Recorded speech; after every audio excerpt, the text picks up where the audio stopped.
Imagine dedicating your entire life to serving your country, sacrificing time with your family, risking your safety abroad, even carrying the scars of war, only to be fired in the most careless, disrespectful way possible.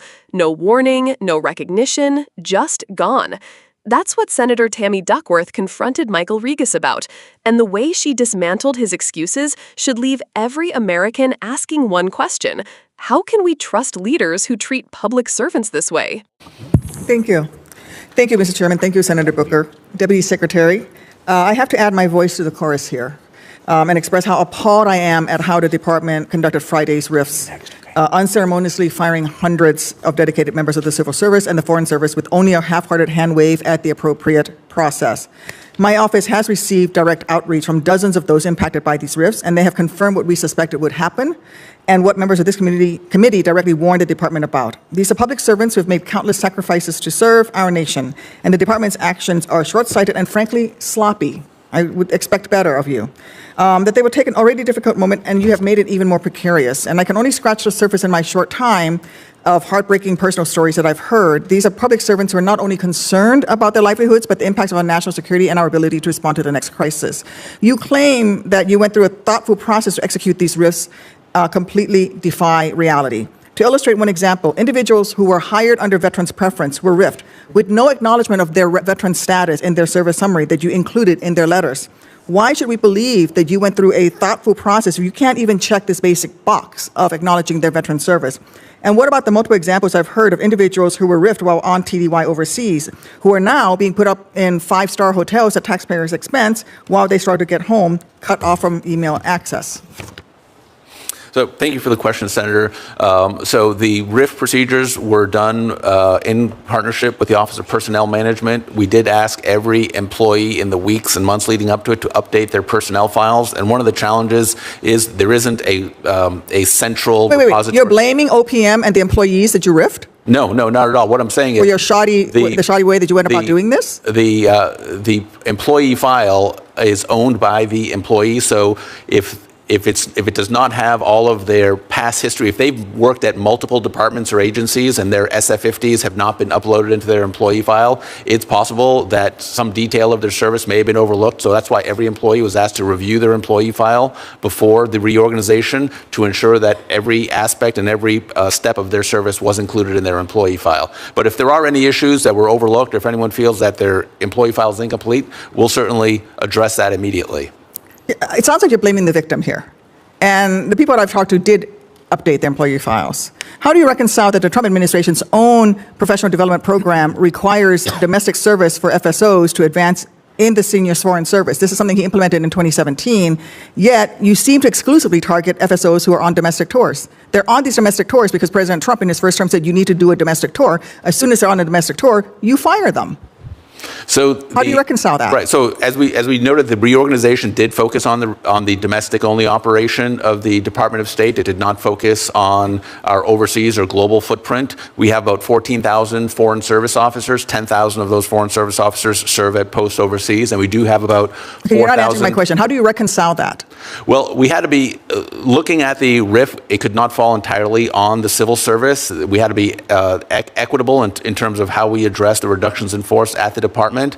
The vast majority of the reductions did fall on the civil service, but we did have a little over 200 foreign service officers who were impacted by the reduction in force. And like I said, that's regrettable, but when we had to eliminate offices and functions, the people who were encumbering those roles were the people who were RIFed according to the federal government rules and regulations surrounding RIFs. But they were on domestic tour because President Trump told them they had to do it. So this is ridiculous. Okay.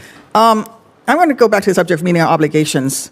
The cuts to EAP's team that managed U.S. engagement in ASEAN while the Secretary was at the ASEAN Ministerial is just a perfect illustration of the shoddy and foolish way that you did this. It's clear that the real winner of this move is going to be the PRC as you eliminate our expert and capacity to engage in this critical region. Under your proposed reorganization, who will manage the Mekong issue and the Mekong-U.S. partnership? So all of these functions are going to be handled at the regional bureau level. So that would be the East Asia Pacific Bureau, and then all of the country desks within those bureaus will handle the individual. They don't have an overseas counterpart office.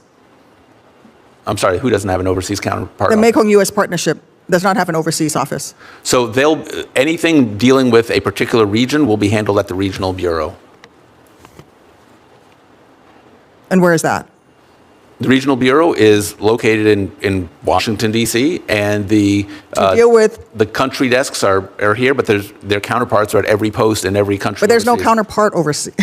This is the thing. You're firing people doing very important work without regard to these programs on a program that the PRC is really in the wrong on, and we had an opportunity to develop relationships. I'm astonished that you would do this to the State Department and to the national security of this country. I'm over time. Thank you, Mr. Chairman. Tammy Duckworth's fiery exchange with Michael Rigas wasn't just about administrative mistakes or missed details. It was about something much larger, how a government treats its own people and what that says about its values.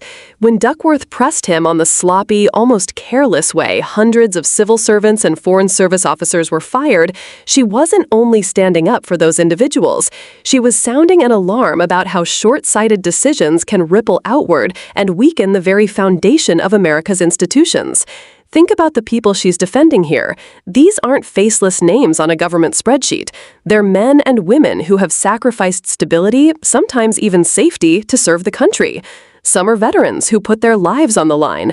Others are Foreign Service officers who've spent years overseas, living away from their families, representing America in challenging environments.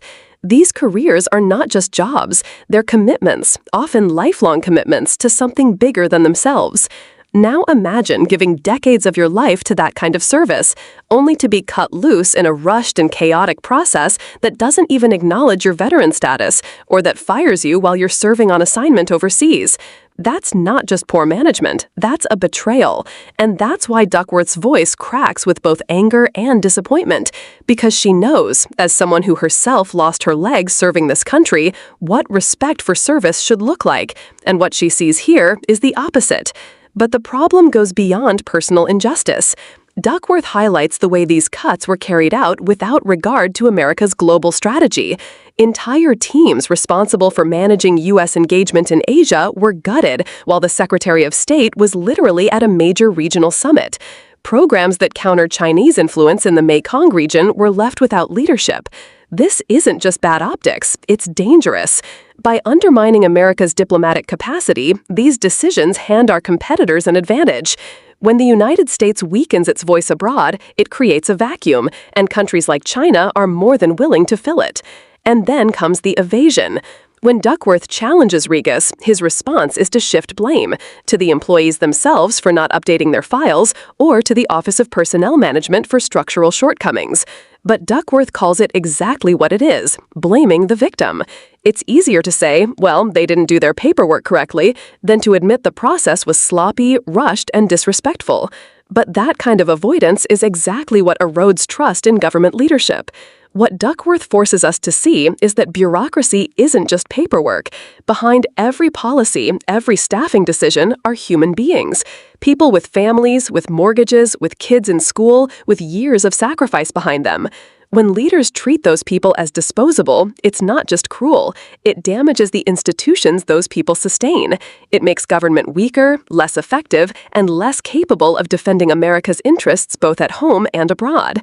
And here's the deeper takeaway. Leadership is about responsibility.